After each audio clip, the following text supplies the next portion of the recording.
Thank you, Mr. Chairman. And, one issue, and I'm just going to put this up there for all the nominees, is the issue when there's a discussion on racial disparity and infrastructure.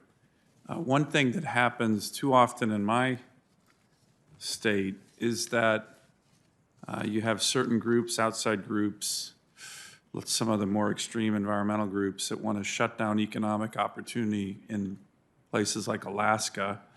No roads, no resource development, no opportunity to access federal lands. And that's kind of a common theme, but the groups that impacts, at least in Alaska, are oftentimes the indigenous communities. So there's a big push, for example, right now the Biden administration, a big push to delay any resource development projects in my state. That really impacts the indigenous populations. So that element of racial disparity on infrastructure, in my view at least, in my state, often gets overlooked. So I've been raising this with the administration, saying if we're going to address some of these transportation and infrastructure challenges from a equity standpoint, don't forget the people whose economic livelihoods get shut down when certain outside groups from my state's perspective come in and say, no, we don't want any roads in Alaska. We don't want any access to resources. We don't want any oil and gas development. The people that are often hurt are the people that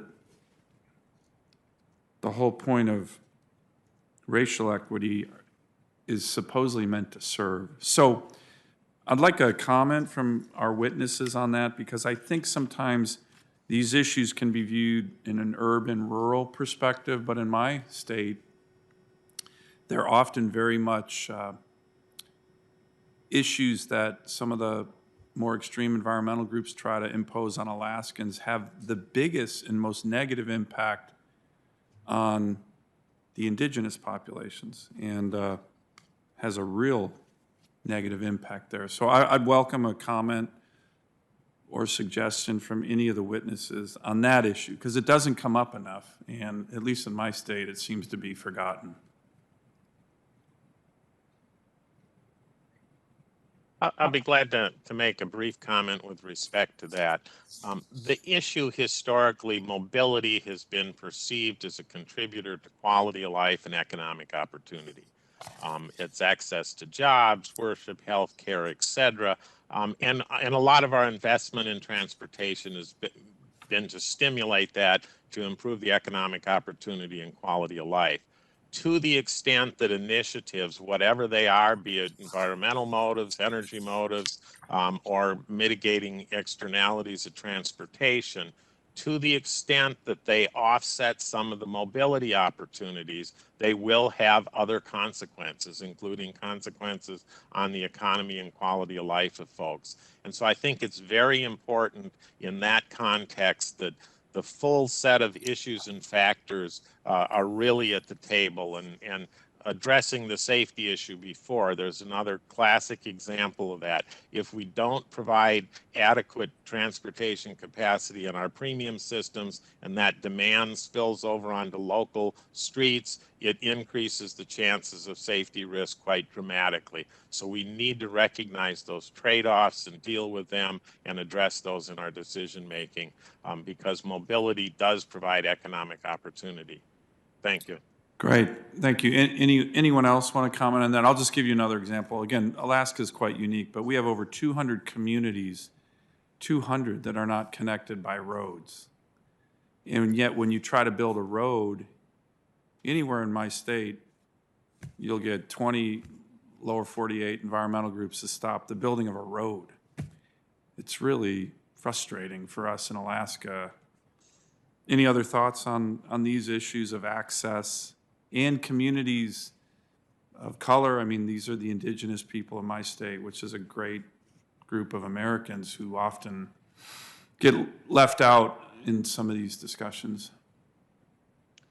Senator, I'll briefly say the Tok Samashakin from California got In our state, we have the largest tribal nation population in the country. There are more than, I think it's 109 federally recognized tribal governments in California. That's nearly 1 million people with that background in our state. I think what we try to focus on and what we're going to try to focus on moving forward when we talk about equity is truly listening to those communities, those nations, those governments, to see what their needs are. It's true that sometimes building a road will have, just like we've talked about very well this morning already, that sometimes building a road can have significant negative impacts on a community that we sometimes overlook. But if a community truly needs a road and they need that access for their livelihood and for their upward mobility moving forward, I think it's our responsibility as a DOT, as a State Department of Transportation or City Department of Transportation, to engage them and listen to them and figure out how to create that better access for them, if that's truly what's needed. But we need to be careful nonetheless and use the environmental process that we have, NEPA, use those existing processes to make sure that if we're building it, it's not going to mean increased challenges from a climate standpoint, from an environmental standpoint, from a public health standpoint. We have to keep those things on the front burner as well.